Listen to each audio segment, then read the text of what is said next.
আপনারা অনেকেই আমাকে মেসেজ করতেছেন আপনাদের যে অনলাইন অ্যাপ্রুভাল সেটা ড্রাফট রিকোয়েস্টে পড়ে আছে, আপনারা বুঝতে পারছেন না যে ড্রাফট রিকোয়েস্টটা কি। অনেকে এবার আপনারা সার্ভে আসবেন, বাট সার্বিয়ার যে বর্তমান অবস্থাটা সেটা আপনারা জানতেছেন না। সার্বিয়ার আনাচে কানাচে মাফিয়ায় ভরা, সেটাও আপনারা বুঝতে পারছেন না। অনেকে এবার দেখা যাচ্ছে যে আপনার 3 মাস 4 মাস, অনেকে এবার ফেক পারমিট পাচ্ছেন। বিভিন্ন ধরনের সমস্যায় জর্জরিত আপনারা যারা সার্বিয়া যাবেন তারা ডিসিশন নিতে পারছেন। হ্যালো গাইস, আসসালামু আলাইকুম। কি অবস্থা সবার? সবাই কেমন আছেন? আশা করি ভালো আছেন। আলহামদুলিল্লাহ, আমিও ভালো আছি। বরাবরের মতো সার্বিয়ার একটা অত্যন্ত গুরুত্বপূর্ণ ভিডিও নিয়ে আপনাদের সঙ্গে হাজির হয়েছি। আজকের এই ভিডিওতে আমি চেষ্টা করব আপনাদেরকে সার্বিয়ার যে বর্তমান সার্বিক পরিস্থিতি সেটা তুলে ধরার জন্য, এবং আপনাদের অনলাইনের যে ড্রাফট রিকোয়েস্টটা আসতেছে সেই জিনিসটা আপনারা বুঝতে পারতেছেন না সেটা তুলে ধরার চেষ্টা করব। সেই সঙ্গে আমি বলে দিব যে আপনারা সার্বিয়া আসলে আপনারা গেম দিতে বাধ্য হবেন, এবং সেখানে কি কি জটিলতা বা কিভাবে গেম দিবেন সেই বিষয়ে কিছু ধারণা দেওয়ার চেষ্টা করব। সো ভিউয়ার্স, আজকের ভিডিওটি অনেক গুরুত্বপূর্ণ হতে যাচ্ছে। যে সকল ভাইরা আপনারা সার্বিয়া যেতে চাচ্ছেন, আশা করি না টেনে ভিডিওটি সম্পূর্ণ দেখবেন। তার আগে ছোট্ট একটা রিকোয়েস্ট, আপনি যদি আমাদের চ্যানেলে নতুন হয়ে থাকেন তাহলে অবশ্যই চ্যানেলটি সাবস্ক্রাইব করে দিবেন এবং পাশে আসা বেল আইকনটি চেপে দিবেন। আর যদি অলরেডি সাবস্ক্রাইব করে থাকেন, thanks a lot. So let's get start the video. চলুন ফার্স্ট অফ অল কথা বলা যাক যে অনলাইনে আপনারা যে অ্যাপ্রুভালের জন্য বসে আছেন, আপনাদেরকে আপনার এজেন্সি বা যার মাধ্যমে আবেদন করতেছেন সে আপনাদেরকে একটা স্ক্রিনশট দেখাচ্ছে এবং বলে দিচ্ছে যে আপনারটা প্রসেসিং এ আছে, ইনশাল্লাহ হয়ে যাবে। অনেকে আমাকে মেসেজ করতেছেন যে ড্রাফট রিকোয়েস্ট, আপনার যে ইন প্রগ্রেস না এসে সেটা ড্রাফট রিকোয়েস্ট আছে, বাট এজেন্সি আপনাদেরকে যেটা বলতেছে আপনারা সেটাই বুঝতে পারতেছেন। আসলে ড্রাফট রিকোয়েস্টটা কি, চলুন এ বিষয়ে কিছু গুরুত্বপূর্ণ কথা বলা যাক। ড্রাফট রিকোয়েস্ট এই জিনিসটা হচ্ছে, ফর এক্সাম্পল আপনি যদি কখনো আপনার মোবাইলে মেসেজ অপশনে গিয়ে ভালোভাবে একটা মেসেজ টাইপ করলেন, বাট মনে হলো যে না, এখন এটা আমার সেন্ড করার দরকার নেই, আপনি সরাসরি এখান থেকে যদি ব্যাক করে আসেন, তো আপনার সেই মেসেজটা অটোমেটিকলি আপনার সেই ড্রাফট রিকোয়েস্টে জমা হয়ে যাবে। এটা আমি আপনাকে উদাহরণ দিচ্ছি। ঠিক এই যে অনলাইন অ্যাপ্রুভালের যে বিষয়টা, যেটার জন্য আবেদন করা হয়, সেই জিনিসটাও ঠিক সেম। দেখা যাচ্ছে যে আপনার এজেন্সি মানে পূর্ণাঙ্গ কোনো আবেদন করতে পারে না, হয়তো বা কোনো ডকুমেন্টস শর্টেজ বা অন্য কোনো কিছু সে দিতে পারে নাই, তার জন্য সে আবেদনটা না করে সেটা আবার পুনরায় তারা ব্যাক করে আসছে। বাট এই জিনিসটাকে আপনার এজেন্সি আপনাদেরকে নতুন ভাবে ধোকা দিচ্ছে যে আমরা অনলাইন অ্যাপ্রুভালের জন্য আবেদন করে দিছি। ড্রাফট রিকোয়েস্ট মানে হচ্ছে যে এটার জন্য কোনো আবেদনই করা হয় নাই। আশা করি জিনিসটা ক্লিয়ার। আর সবচেয়ে বড় কথা হচ্ছে অনলাইন অ্যাপ্রুভালের যে বিষয়টা, সেটা আপনার এজেন্সি আপনাকে একটা স্ক্রিনশট পাঠাচ্ছে বা ছোট্ট 2-4-20 সেকেন্ডের একটা ভিডিও পাঠাচ্ছে। এটা দেখে আপনারা ভেবে নিচ্ছেন যে আপনাদের অনলাইন যে অ্যাপ্রুভালের জন্য যে আবেদনটা সেটা করা হয়ে গেছে। বাট বিষয়টা এরকম না। আপনি আপনার এজেন্সিতে যান, যাওয়ার পরে সেখানে বসেন, প্রত্যেকটা ভিডিওতেই আমি আপনাদেরকে এই কথাটা তুলে ধরি, তারপরে আমাকে এই প্রশ্নটা বারবারই করেন। আপনি আপনার এজেন্সিতে যান, আইডি পাসওয়ার্ড যদি তারা না দেয়, সেক্ষেত্রে আমি বলবো যে এই যে স্ক্রিনে এখন দেখতে পাচ্ছেন, এখানে আপনি এই ওপেন রিকোয়েস্ট, এই ওপেন রিকোয়েস্টটা আপনি নিজে বসে থেকে আপনার এজেন্সির সামনে তারপরে দেখেন যে আপনার আবেদনটা কোন প্রসেসে আছে। যদি সেটা প্রসেসিং এ থাকে, তো তাহলে আপনার স্ট্যাটাসটা দেখাবে ইন প্রগ্রেস বা ইন প্রসেসিং এরকম টাইপের। যদি রিফিউজ হয়ে যায়, সেখানে রিফিউজ লেখা আসবে। আর যদি এটা ড্রাফট রিকোয়েস্ট আসে, তো তাহলে সেটার আবেদনই করা হয়নি। বাট আপনারা আপনার সেই এজেন্সির দেওয়া সেই স্ক্রিনশট বা সেই ছোট্টখাটো একটা ভিডিও, সেই জিনিসটাকে দেখে আপনারা ভাবতেছেন যে আপনাদের অনলাইন অ্যাপ্রুভালের জন্য আবেদন করে দিয়ে গেছে, এখন আপনার কতদিন সময় লাগবে, বিভিন্ন ধরনের প্রশ্ন করতেছেন। আগে আপনি নিজে যান, নিজে গিয়ে দেখেন জিনিসটা আসলে তারা আবেদনটা করছে কিনা। যদি আবেদন করে থাকে, তো তাহলে অবশ্যই পজিটিভ বা নেগেটিভ একটা রেজাল্ট আপনারা পাবেন উইদিন 45 থেকে 60 কর্মদিবস। 45 থেকে 60 কর্মদিবস মানে হচ্ছে যে সপ্তাহে যে 5 দিন কাজ হয়, 2 দিন বন্ধ থাকে, সেই 2 দিনটাকে আপনার হিসাবের বাইরে ধরবেন। সো নর্মালি যদি হিসাব করেন, সেটা 3 মাসের ভিতরে আপনি একটা রেজাল্ট পেয়ে যাবেন। আশা করি এই জিনিসটা আপনাদের ক্লিয়ার। তো চলুন এবার কথা বলা যাক সার্বিয়ার যে সার্বিক পরিস্থিতি এবং মাফিয়ার যে আনাচে কানাচে ভরা, আপনি সার্বিয়া আসলে আপনি গেম দিতে বাধ্য হবেন, এ বিষয়ে কিছু গুরুত্বপূর্ণ কথা বলি। এ বিষয়ে আসার আগে ছোট্ট একটা রিকোয়েস্ট, ভিডিওটা যদি ভালো লেগে থাকে এবং ইনফরমেটিভ মনে হয়, তাহলে অবশ্যই লাইক, কমেন্ট এবং শেয়ার করবেন। অ্যাটলিস্ট আমাকে সাপোর্ট করার জন্য হলো আমার চ্যানেলটাকে সাবস্ক্রাইব করে রাখবেন। তো ফার্স্ট অফ অল আমি কথা বলবো যে সার্বিয়ায় বর্তমানের যে সার্বিক পরিস্থিতিটা সেটা দেখেন। বিগত দিনে মোটামুটি অনেক লোক সার্বিয়াতে আসছে, আপনারা সবাই জানেন। অনেক লোকই সার্বিয়াতে আসতেছে, বাট এখানে আসার পরে কেউ তার কাঙ্ক্ষিত সে কাজটি খুঁজে পাচ্ছেন না। তার কারণ হচ্ছে এটা সাপ্লাই কোম্পানি। এখানে আসার পরে তাদেরকে বেসিক্যালি কি করা হচ্ছে, দেখা যাচ্ছে যে হাতে গোনা 5 থেকে 10 জন আপনারা কাজ পাচ্ছেন, বাট কাজ করতেছে ঠিক আছে, আকাশ পরিমাণ কষ্ট করতেছেন, 1 মাস 2 মাস কাজ করতেছেন, বাট আপনাকে স্যালারি দিচ্ছেন না। তো আপনি কি করবেন? বিনা বেতনে 8 লাখ টাকা 10 লাখ টাকা খরচ করে সার্ভে এসে আপনি বিনা বেতনে এখানে বসে থাকবেন? আপনার ফ্যামিলি, আপনার নিজের চলতে হবে না? আর সবচেয়ে বড় কথা হচ্ছে যাদেরকে কাজ দিচ্ছে না তাদেরকে এখানে রেখে দিচ্ছে।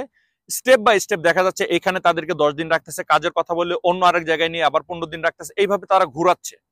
মানে এক জায়গা থেকে অন্য জায়গায় আপনাদেরকে শিফট করতেছে। আর তারা আপনাকে উদ্বুদ্ধ করতেছে যে এখান থেকে আপনি গেম দেন। ভাই বিশ্বাস করেন, সার্বিয়া আপনি যদি কাজ করার উদ্দেশ্যে এসে থাকেন, তাহলে আমি বলবো যে আপনার মতো বোকা আর কেউ নাই। যেখানে সার্বিয়ান যে লোকগুলা তারাই অন্য দেশে গিয়ে কাজ করে, সেখান থেকে অন্য দেশ থেকে কাজ করে এনে ইনকাম করে এনে আপনাকে তারা কি বেতন দিবে আর আপনাকে দিয়ে কি কাজটা তারা করাবে? সার্বিয়াতে যে পরিমাণ কাজের চাহিদা, তার থেকে আবেদনের সংখ্যা এবং লোক ঢোকার সংখ্যা 1000 গুণ বেশি। যেখানে সার্বিয়া যদি 100টা কাজের অপরচুনিটি থাকে, দেখা যাচ্ছে এখানে 10,000 মানুষের আবেদন পড়ে আছে, 20,000 মানুষের আসার চেষ্টা চলতেছে। বিভিন্ন পর্যায়ে বিভিন্নভাবে এই সার্বিয়াকে নিয়ে আমাদের বাংলাদেশের এজেন্সি, সার্বিয়ায় অবস্থিত যে সকল বাঙালি এই পারমিটের কাজগুলো করে তারা এবং সার্বিয়ান যে লোকগুলো আছে তারা মিলে এই জিনিসটাকে একটা হাব হিসেবে ব্যবহার করছে। আপনারা এখানে আসেন, আসার পর আপনারা গেম দিয়ে অন্যখানে চলে যান। হ্যাঁ ঠিক আছে, সার্বিয়াতে যে কাজ হয় না এরকম না, 2-4টা কোম্পানি অবশ্যই রয়েছে যারা ভালো, যারা আগে এখানে আসছে তারা এখানে কাজ করতেছে এবং স্যালারি আমি বলবো যে 300 থেকে 400 ইউরো বা 450 ইউরো বা 500 ইউরো তারা পাচ্ছে।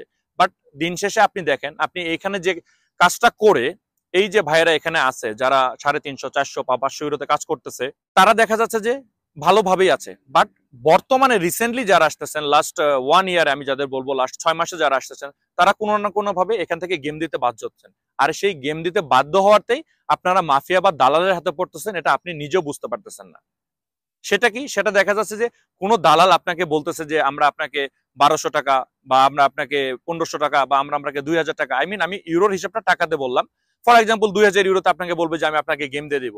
বাট একটা অ্যাডজেক্টলি গেম যদি আপনি দিতে যান, সেখানে আপনি যদি ট্যাক্সি ওয়েতে যান, সেক্ষেত্রে দেখা যাচ্ছে যে আপনার খরচটা এসে দাঁড়াবে মোটামুটি 4 থেকে 4500 ইউরো। আর যদি পায়ে হেঁটে বর্ডার ক্রস করে গেম দিতে যান, সেক্ষেত্রে মোটামুটি আপনার 2500 থেকে 3500 ইউরো খরচ হবে। বাট আমরা বাংলাদেশি মানুষ, আমরা সবসময় চেষ্টা করি যে সস্তায় কিভাবে যাওয়া যায়। দেখেন, আপনাকে বলবে যে ঠিক আছে আমি তোমাকে 1500 ইউরোতে নিয়ে যাব, আপনি সেই কথাটা শুনে তার কাছে চলে গেলেন, দেখা যাচ্ছে মাঝপথে আপনাকে এই টাকা বা এইটা সমস্যা এটা সমস্যা এইভাবে বলে বলে দেখবেন যে আপনার কাছ থেকে সে ঠিকই 3000 টাকা বা 3000 ইউরো আদায় করে নিচ্ছে, বাট আপনাকে স্টেপ বাই স্টেপ বিপদে ফেলে। বাট এই জিনিসটা আপনারা বুঝতে পারতেছেন না, এই জিনিসগুলো আপনাদের জানার দরকার। আর সার্বিয়া যদি আপনি আসেন, তো অবশ্যই আপনার একটা অল্টারনেটিভ ওয়ে আপনি হাতে রাখবেন। অনেক ইউটিউবার অনেক ধরনের কথা বলতেছে, সার্বিয়ায় আসলে মানুষ থাকে না, চলে যায়, এর জন্য সার্বিয়া লুক নিবে না, এক্সেক্টা বিভিন্ন ধরনের কথা। আসলে জিনিসটা এরকম না।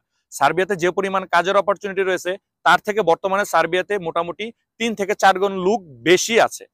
যদি কাজের অপরচুনিটি থাকে 100 জনের, সেখানে মোটামুটি আপনার 400 থেকে 500 জন এসে বসে আছে। 100 জন ঠিকই টুকটাক সাপ্লাই কোম্পানি বা বিভিন্ন ওয়েতে কাজ করতেছে, বাদ বাকি যে 400 জন আনা হয়েছে তাদেরকে এখান থেকে গেম দিয়ে অন্য দেশে যাওয়ার জন্য তারা পায়তারা করতেছে।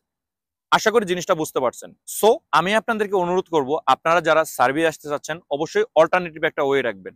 এখান থেকে আপনি চাইলে গেম দিয়ে যেতে পারবেন। সার্বিয়াটা বর্তমানে মাফিয়ার স্বর্গরাজ্য।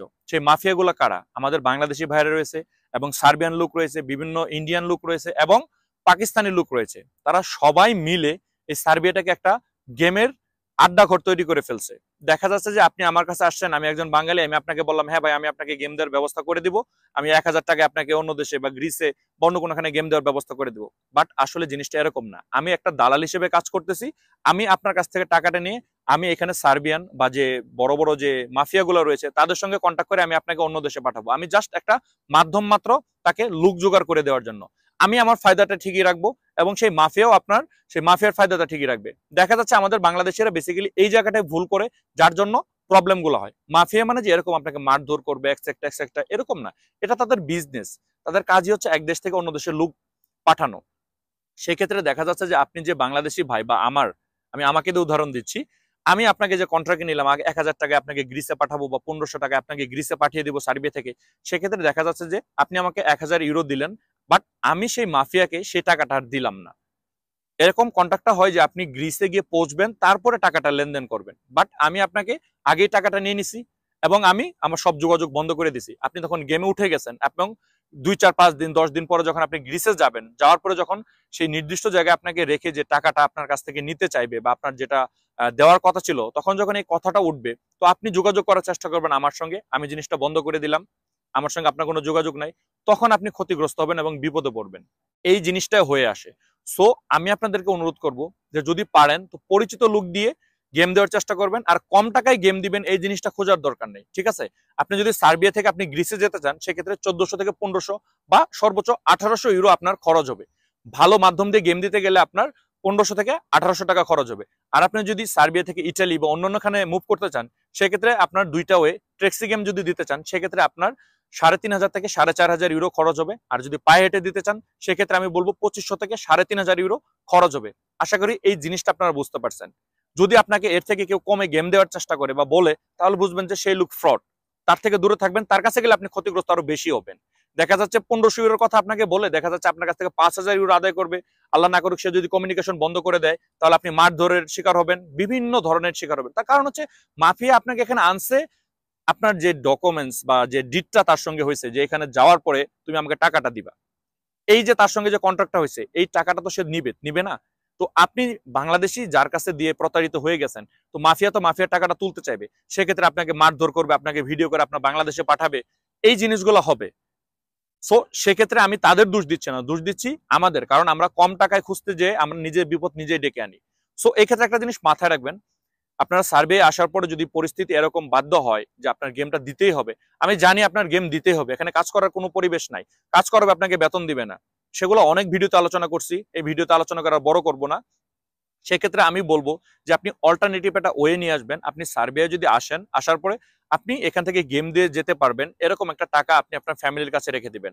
আর এখানে আপনি চেষ্টা করবেন যে সার্বিয়ান বা অন্য যে ইন্ডিয়ান বা পাকিস্তানি তাদের সঙ্গে কন্ট্যাক্ট করার জন্য। বাংলাদেশি ভাইদেরকে দিয়ে যদি আপনি কন্ট্যাক্ট করেন, আপনি ক্ষতির সম্মুখীন হতে পারেন। সেক্ষেত্রে আমি বলবো কন্ট্যাক্টটা এমন ভাবে করবেন যে আপনি ওইখানে গিয়ে পৌঁছবেন, তারপরে টাকা পয়সা লেনদেন করবেন, এর আগে কোনো টাকা পয়সা লেনদেন করবেন না। গেমগুলো বেসিক্যালি এরকমই হয়।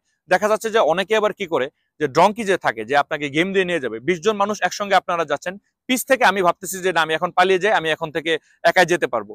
তারপরে তো ড্রঙ্কিদের যাওয়া আসা থাকে, দেখা যাচ্ছে সেই ক্ষেত্রে ফেরত দেওয়ার সময় আপনি এখান থেকে পালিয়ে গেলেন, 20 জনের মাঝখান থেকে পিছন থেকে আপনি পালিয়ে গেলেন, দেখা যাচ্ছে কোনো একটা ড্রঙ্কার তার যে টিমটাকে রেখে সে সার্বিয়াতে ব্যাক করতেছে, রাস্তার মাঝখানে সে আপনাকে খুঁজে পেল, তো তখন সে আপনাকে ধরে ফেলবে যে আপনি এখানে কি করতেছেন, আপনি কোনো কিছু বলতে পারবেন না, আপনাকে ধরে একটা হেনস্থার শিকার করবে। আমি বলবো আপনি যেই দালালের মাধ্যমে বা যে ডঙ্কারের মাধ্যমে বা যে মাফিয়ার মাধ্যমে, যেটাই বলেন না কেন, যার মাধ্যমে আপনি গেম দিচ্ছেন, তার সঙ্গেই লেগে থাকার চেষ্টা করবেন, এটা আপনাদের জন্য ভালো হবে। আদারওয়াইজ আপনি বিপদের সম্মুখীন হবেন, ক্ষতির সম্মুখীন হবেন। আশা করি জিনিসটা ক্লিয়ার। বর্তমানে সার্বিয়ার পরিস্থিতি এটাই চলতেছে, এখানে আপনি আসেন, 1 মাস 2 মাস এখানে থাকেন, থাকার পর আপনাকে কাজ দিবে না, কাজ করালে স্যালারি দিবে না, কোনো একটা সময় আপনি এখান থেকে গেম দিতে বাধ্য হবেন। আপনাকে এক ঘর থেকে অন্য ঘরে নিচ্ছে, এক দালাল থেকে অন্য দালালের হাতে তুলে দিচ্ছে, সেই দালাল আবার অনেকটা মাফিয়ার কাছে তুলে দিচ্ছে, কোনো না কোনো সময় 1 সপ্তাহ পর আপনাকে খাবার না দিলে, কাজ করায় বেতন না দিলে আপনি গেম দিবেন, বাধ্য হবেন। এইভাবেই আপনাকে সেল করতেছে, আপনার মাথাটাকে বিক্রি করতেছে, আপনি বুঝতে পারতেছেন না। আশা করি জিনিসটা ক্লিয়ার। সো ভিউয়ার্স, আজকের ভিডিওটা আর বড় করতেছে না, ইনশাআল্লাহ পরবর্তী ভিডিওতে সার্বিয়া নিয়ে আরো কিছু গুরুত্বপূর্ণ আলোচনা করব, সেই ভিডিওটি দেখার অনুরোধ জানিয়ে আজকের ভিডিওটি এখানেই শেষ করতেছি। সবাই ভালো থাকবেন, এই জিনিসটা মাথায় রাখবেন, প্রতারণার হাত থেকে বেঁচে থাকার চেষ্টা করবেন। যদি কোনো কিছু না বুঝে থাকেন আমাকে কমেন্টস করবেন। সবাই ভালো থাকবেন, আমার জন্য দোয়া করবেন, আপনাদের জন্য দোয়া রইল। আসসালামু আলাইকুম।